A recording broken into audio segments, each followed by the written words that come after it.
o banquete do rei Belsazar, e chegando o dia, certa noite, o rei Belsazar, da Babilônia, deu um banquete, convidou 1000 autoridades do país e começou a beber vinho com os convidados. Depois de beber bastante, mandou que trouxessem os copos de ouro e de prata que Nabucodonosor, o seu pai, havia tirado do templo de Jerusalém. Belsazar queria os copos para que ele, os seus convidados de honra, as suas mulheres e as suas concubinas os usassem para beber vinho. Trouxeram os copos de ouro e todos começaram a beber vinho neles e a louvar os deuses de ouro, de prata, de bronze, de ferro, de madeira e de pedra. De repente, apareceu a mão de um homem e ela começou a escrever na parede branca do salão do banquete, num lugar iluminado pela luz do candelabro. Ao ver a mão, o rei não sabia o que pensar, ficou pálido de medo e começou a tremer da cabeça aos pés. Depois, gritando, ordenou que chamassem os adivinhos, os sábios e os astrólogos. Logo que eles chegaram, Belsazar disse: aquele que ler o que está escrito na parede e me explicar o que quer dizer será vestido com roupas de púrpura, receberá uma corrente de ouro para pôr no pescoço e será a terceira autoridade mais importante no meu reino. Todos os sábios entraram no salão, mas nenhum deles pôde ler o que estava escrito na parede, nem explicar ao rei o que aquilo queria dizer. O rei se assustou ainda mais, e o seu rosto ficou mais pálido ainda. E nenhuma das altas autoridades sabia o que fazer. Então a rainha-mãe, que tinha ouvido os gritos do rei e dos seus convidados de honra, entrou no salão e disse ao rei: que o rei viva para sempre. Não se assuste, nem fique pálido assim, pois aqui no seu reino há um homem que tem o espírito dos santos deuses. Quando Nabucodonosor, o seu pai, era rei, esse homem provou que era ajuizado, inteligente e sábio, tão sábio como os deuses. E o rei Nabucodonosor pôs esse homem como chefe dos sábios, adivinhos, feiticeiros e astrólogos. Pois Daniel, esse homem a quem o rei deu o nome de Beltesazar, pensa com muita clareza, ele é sábio e inteligente e pode interpretar sonhos, explicar coisas misteriosas e resolver assuntos difíceis. Portanto, chame Daniel, e ele explicará o que está escrito na parede. Levaram Daniel até a presença do rei, e este perguntou: você é mesmo aquele Daniel, um dos judeus que o meu pai, o rei Nabucodonosor, trouxe de Judá como prisioneiros? Já me disseram que o espírito dos deuses está em você e que você pensa com muita clareza e é muito inteligente e sábio.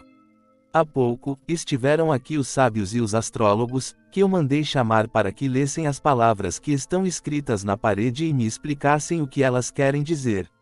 Porém eles não puderam dar nenhuma explicação. Mas alguém me disse que você pode explicar mistérios e resolver assuntos difíceis. Portanto, se você puder ler o que está escrito e me explicar o que quer dizer, você será vestido com roupas de púrpura, receberá uma corrente de ouro para pôr no pescoço e será a terceira autoridade mais importante do meu reino. Daniel respondeu: o Senhor pode ficar com os seus presentes ou então dá-los a outra pessoa. Mesmo assim, eu vou ler as palavras que estão escritas na parede e vou explicar ao Senhor o que elas querem dizer. Ó Rei, o Eterno Altíssimo deu o reino ao seu pai, o rei Nabucodonosor, e lhe deu também poder, glória e majestade. O poder que o nosso Senhor o Eterno lhe deu era tão grande, que todos os povos do mundo tremiam de medo na presença dele. Se ele queria, matava uma pessoa, ou, se queria, deixava que vivesse. Elevava uns e rebaixava outros. Mas ele ficou tão vaidoso, tão teimoso e tão cheio de si, que foi derrubado do poder e perdeu toda a sua glória. Foi expulso do meio dos seres humanos, perdeu o juízo e agia como um animal. Morava com jumentos selvagens, comia capim como os bois e dormia ao ar livre, ficando molhado pelo sereno. Isso durou até que ele reconheceu que o nosso Senhor o Eterno e Altíssimo domina todos os reinos do mundo e coloca como rei quem ele quer, e o Senhor, ó rei Belsazar, filho de Nabucodonosor, sabia de tudo isso, mas mesmo assim não tem sido humilde. Pelo contrário, o Senhor desafiou o rei do céu e mandou trazer os copos que foram tirados do templo dele, a fim de que o Senhor, os seus convidados de honra, as suas mulheres e as suas concubinas bebessem vinho neles. Além disso, o Senhor deu louvores a deuses de prata, de ouro, de bronze, de ferro, de madeira e de pedra, que não veem, não ouvem e não sabem nada. Mas o Senhor não deu glória ao Eterno Pai, aquele que tem o poder de matar ou de deixar viver e que decide tudo o que acontece com o Senhor. É por isso que ele mandou essa mão escrever na parede estas palavras: Mene, Mene, Tekel e Parsim, e agora a explicação. Mene quer dizer que o nosso Senhor, o Eterno Pai, contou o número dos dias do reinado do Senhor e resolveu terminá-lo. Tekel quer dizer que o Senhor foi pesado na balança e pesou muito pouco. Pérez quer dizer que o seu reino será dividido e entregue aos medos e aos persas. Aí o rei Belsazar mandou que vestissem Daniel com roupas de púrpura, pusessem uma corrente de ouro no seu pescoço e anunciassem que dali em diante ele seria a terceira autoridade mais importante do reino da Babilônia. Naquela mesma noite, Belsazar, o rei da Babilônia, foi morto, e Dario, o rei do país da Média, que tinha 62 anos de idade, começou a reinar no seu lugar, Daniel na cova dos leões, e chegando este dia, o rei Dario resolveu dividir o país em 120 províncias e escolher 120 homens para governá-las. A fim de que tudo corresse bem, e não houvesse prejuízo, o rei nomeou 3 ministros para controlarem os 120 governadores.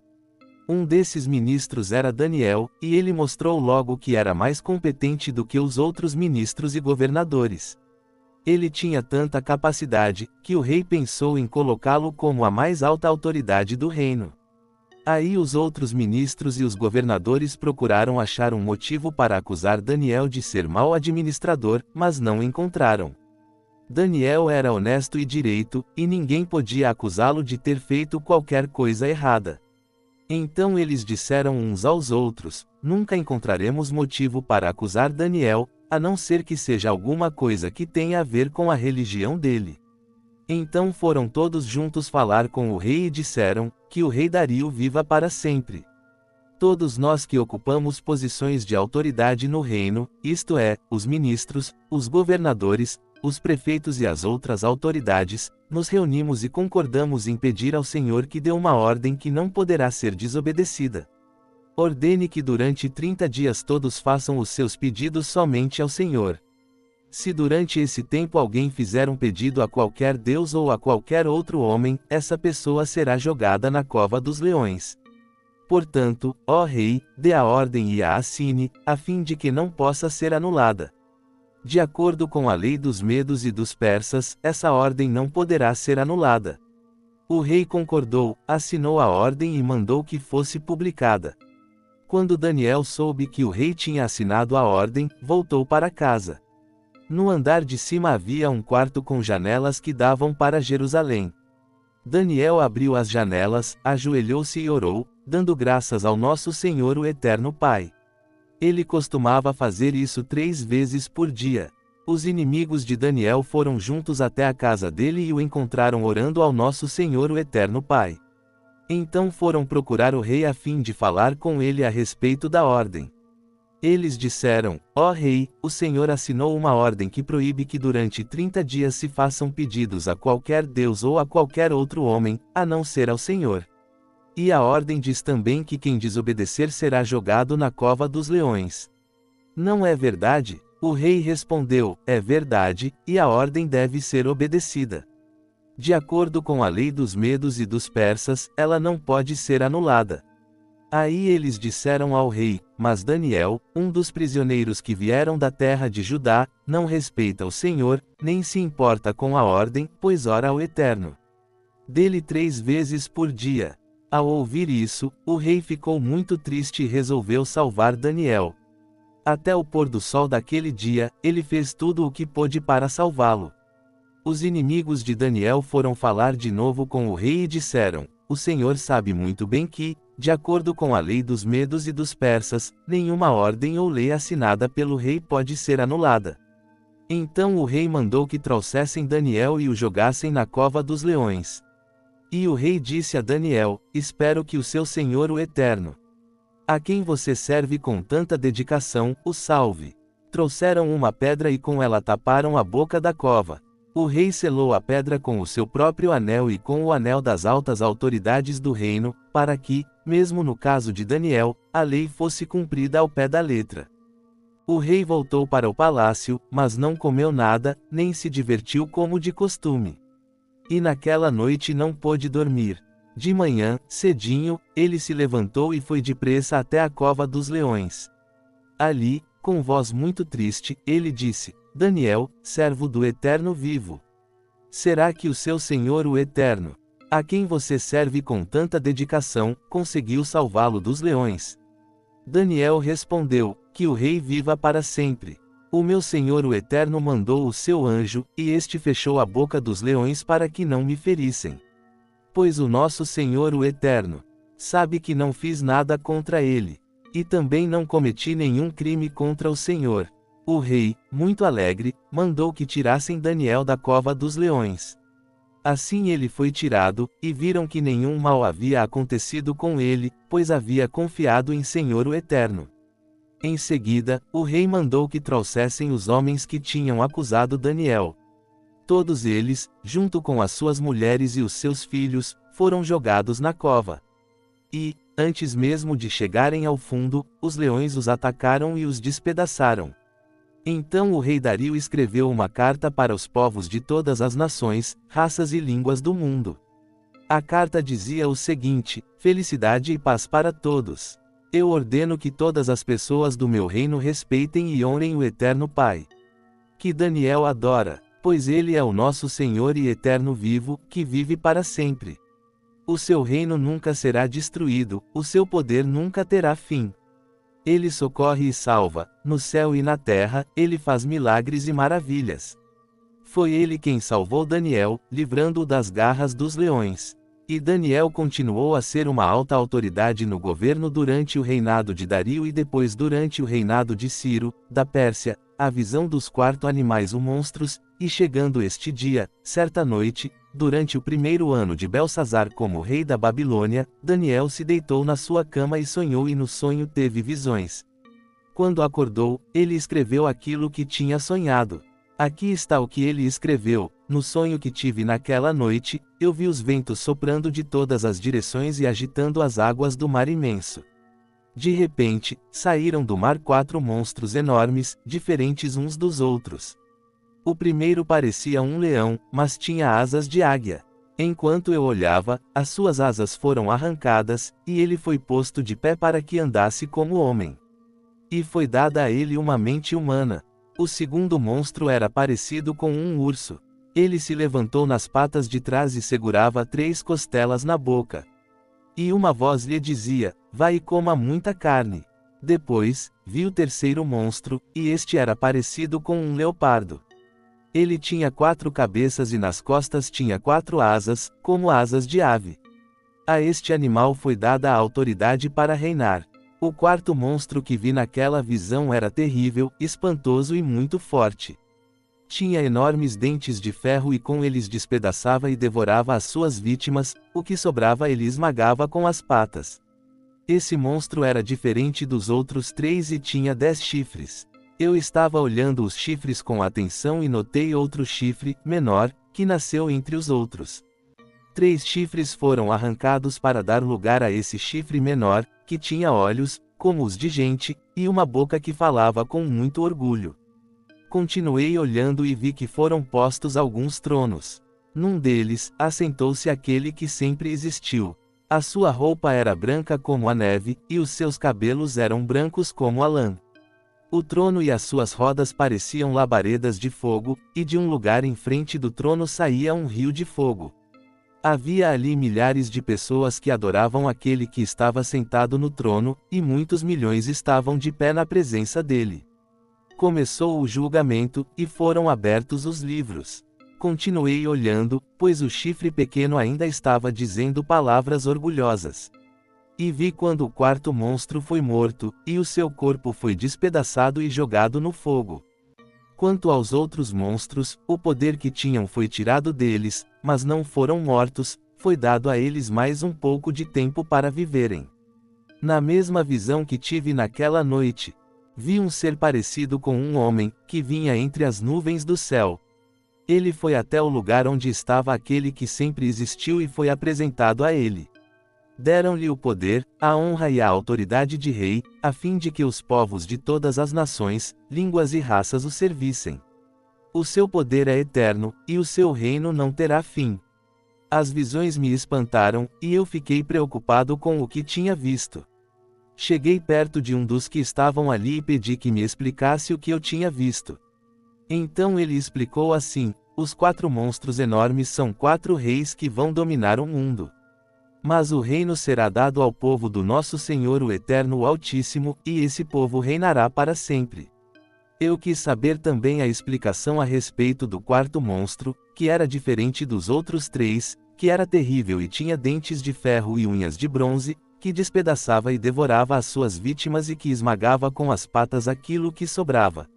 Pedi também que me explicasse os 10 chifres que esse monstro tinha na cabeça e o outro chifre que havia crescido, derrubando 3 chifres. Esse chifre, que parecia mais forte do que os outros, tinha olhos e uma boca que falava com muito orgulho.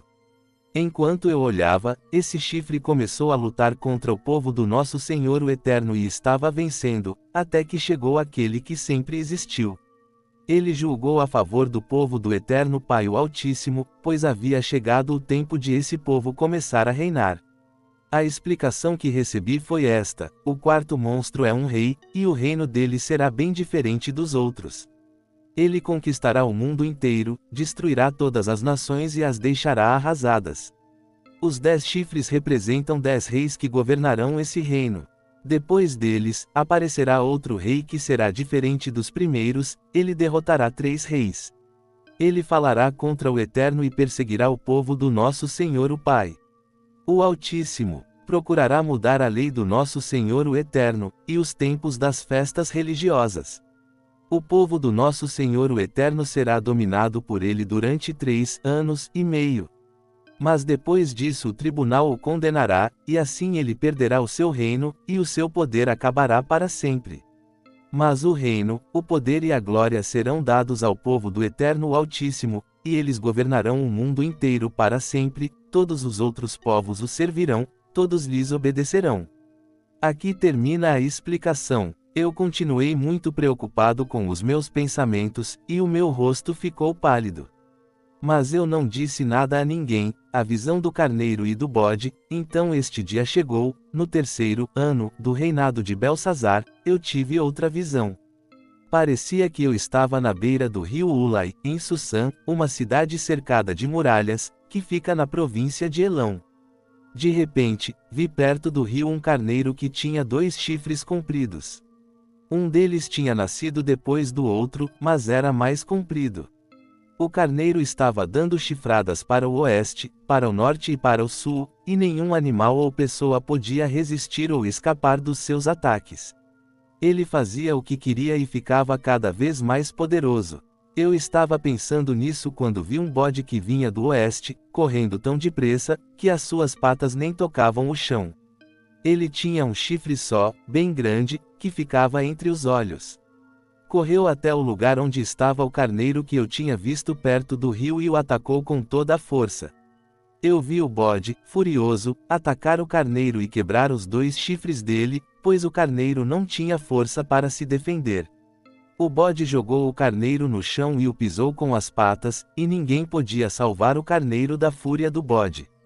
Ele ficou ainda mais poderoso, mas, quando o seu poder chegou ao máximo, o seu chifre foi quebrado, e em lugar dele nasceram 4 chifres compridos, que cresciam para o norte, para o sul, para o leste e para o oeste.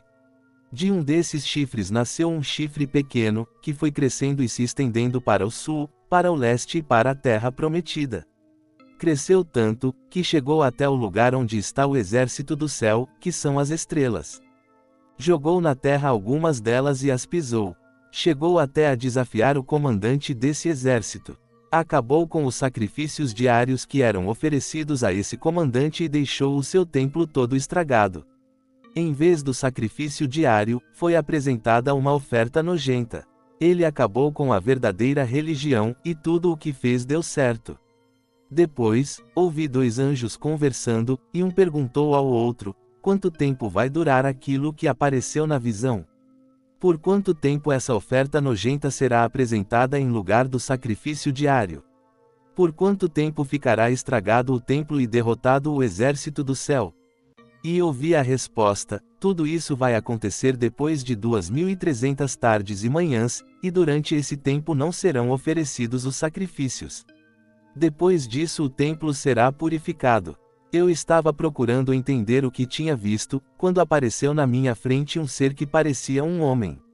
E ouvi uma voz humana que vinha do rio Ulaí que gritou assim: Gabriel, explique a visão a esse homem. Aí Gabriel chegou mais perto de mim, e isso me deixou muito assustado. Eu me ajoelhei e encostei o rosto no chão. E ele disse: Você, homem mortal, precisa entender a visão, pois ela é a respeito do tempo do fim. Ele ainda falava quando desmaiei e caí de bruços no chão. Mas ele me pegou, me pôs de pé e disse: Eu vou lhe contar o que vai acontecer quando passar a ira do nosso Senhor o Eterno. Pois essa visão é a respeito do tempo marcado para o fim. O carneiro com 2 chifres, que você viu, representa os reis da Média e da Pérsia. O bode é o rei da Grécia, e o seu chifre grande é o primeiro rei desse país. Os 4 chifres que nasceram quando o primeiro chifre foi quebrado representam os 4 reinos em que o país será dividido, mas esses reinos não serão tão poderosos como o primeiro. Quando o fim desses reinos estiver perto, e as suas maldades tiverem chegado ao máximo, aparecerá um rei cruel e enganador. Ele ficará cada vez mais poderoso, mas não pela sua própria força.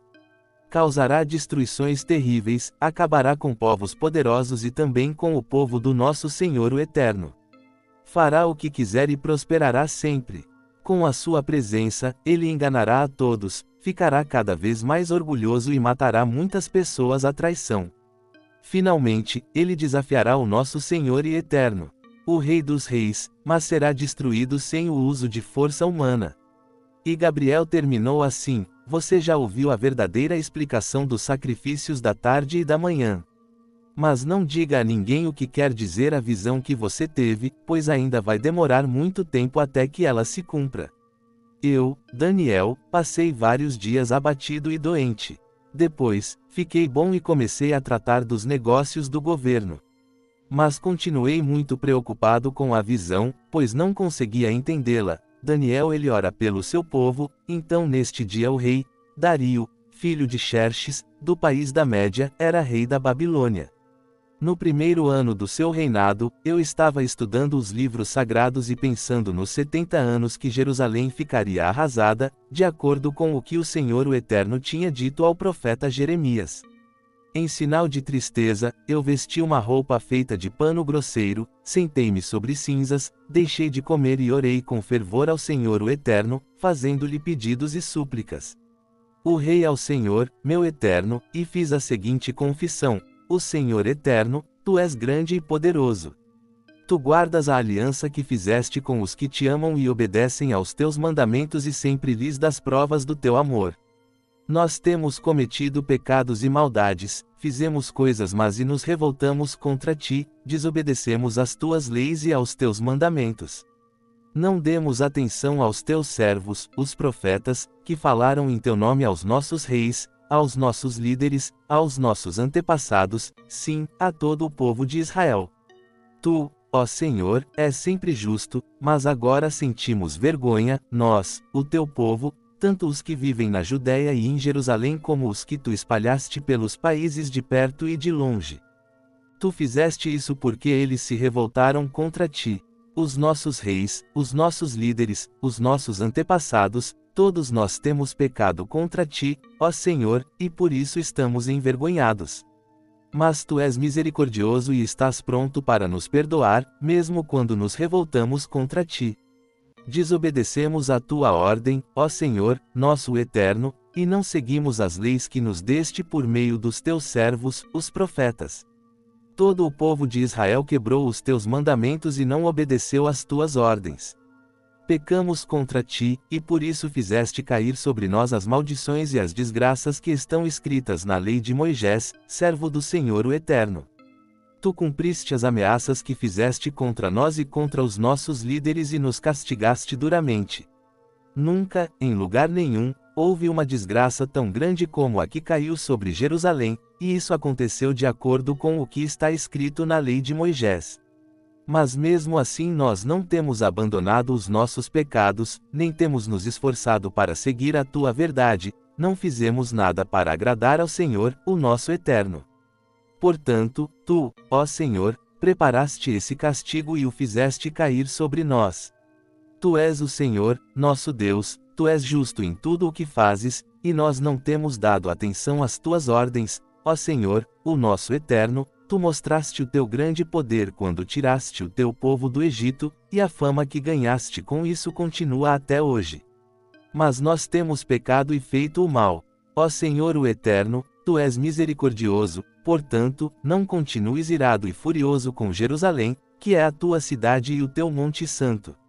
Por causa dos nossos pecados e dos pecados dos nossos antepassados, os povos de todos os países vizinhos zombam de Jerusalém e do teu povo. Ó nosso Senhor e Eterno, ouve a minha oração, atende a súplica deste teu servo. Para que todos saibam que tu, Senhor, és o meu Eterno, derrama as tuas bênçãos sobre o teu templo, que agora está abandonado. Ouve, ó meu Eterno, e atende a minha oração. Abre os olhos, vê a nossa desgraça e olha para a tua cidade. Fazemos os nossos pedidos por causa da tua grande compaixão e não porque sejamos bons e honestos. Ouve, ó Senhor meu Eterno. Perdoa-nos, Senhor Eterno. Atende-nos, Senhor, e vem ajudar-nos. Para que todos saibam que tu és o meu Eterno. Não demores em nos socorrer, ó meu Eterno, pois nós somos o teu povo, e Jerusalém é a tua cidade. Eu continuei a orar, e a confessar os meus pecados e também os do meu povo, e a fazer ao Senhor, meu Eterno Pai, as minhas súplicas em favor do seu monte santo. Ainda estava orando quando Gabriel, o mesmo anjo que eu já tinha visto na visão, veio voando rapidamente e parou perto de mim. Eram 3 horas, a hora do sacrifício da tarde. Ele disse: Daniel, eu vim explicar o que quer dizer a visão. Logo que você começou a orar, ao nosso Senhor e Eterno atendeu o seu pedido. O Senhor o Eterno o ama muito e por isso me mandou explicar a visão a você. Portanto, preste atenção e procure entender o que vou dizer, Daniel. O castigo do seu povo e da sua santa cidade vai durar 70 anos vezes 7, até que termine a revolta, e o pecado acabe. Então o seu povo vai conseguir o perdão dos seus pecados, e a justiça do nosso Senhor e Eterno será feita. A visão e a profecia serão cumpridas, e o santo templo será inaugurado de novo. Preste atenção, Daniel, e compreenda. Depois de ser dada a ordem para reconstruir Jerusalém, 7 anos, vezes 7 vão passar até que chegue o líder escolhido por meu Eterno. As novas ruas e muralhas de Jerusalém durarão 62 anos, vezes 7, mas será um tempo de muito sofrimento. No fim desse tempo, o líder escolhido por meu Eterno Pai será morto injustamente. Chegará um rei com o seu exército e destruirá a cidade e o templo. O fim virá como uma enchente, trazendo a guerra e as destruições que o nosso Senhor e Eterno resolveu mandar. Esse rei fará com muitos povos um acordo que durará 7 anos, mas, quando passar metade desse tempo, ele acabará com os sacrifícios de animais e as ofertas de cereais no templo.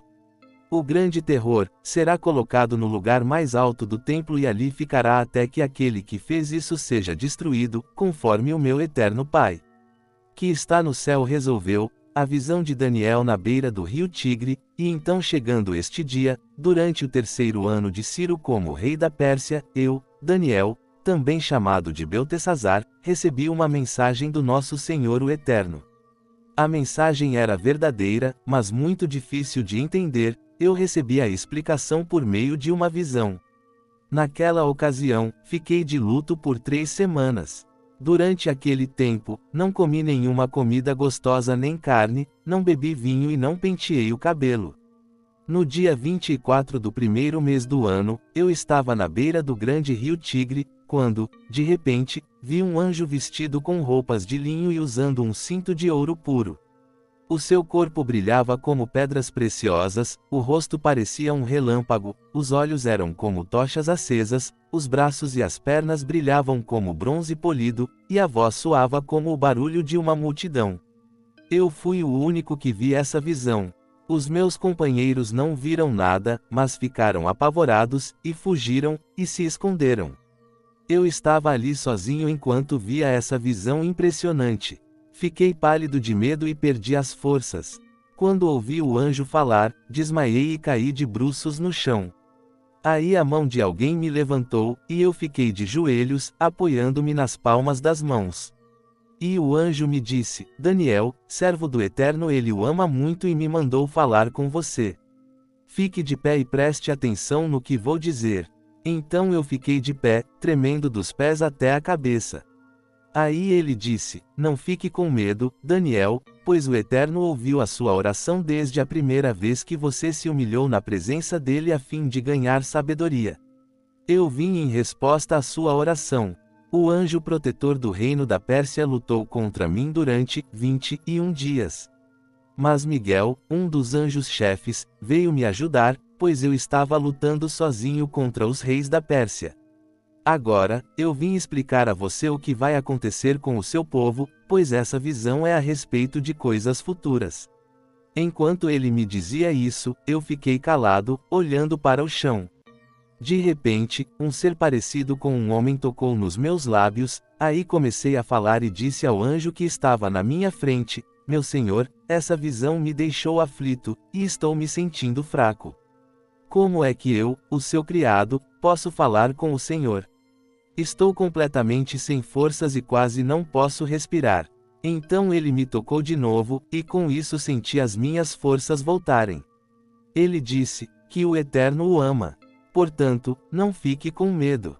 Que a paz do nosso Senhor o Eterno esteja com você. Anime-se. Tenha coragem. Então eu me senti bem mais forte e respondi: Fale, pois o Senhor me deu novas forças. Ele disse: Sabe por que eu vim falar com você? Foi para dizer-lhe o que está escrito no livro da verdade. Mas agora eu preciso ir lutar contra o anjo protetor da Pérsia. Quando a luta acabar, virá o anjo protetor da Grécia. Mas na minha luta contra eles não há ninguém para me ajudar, a não ser Miguel, o anjo protetor de Israel.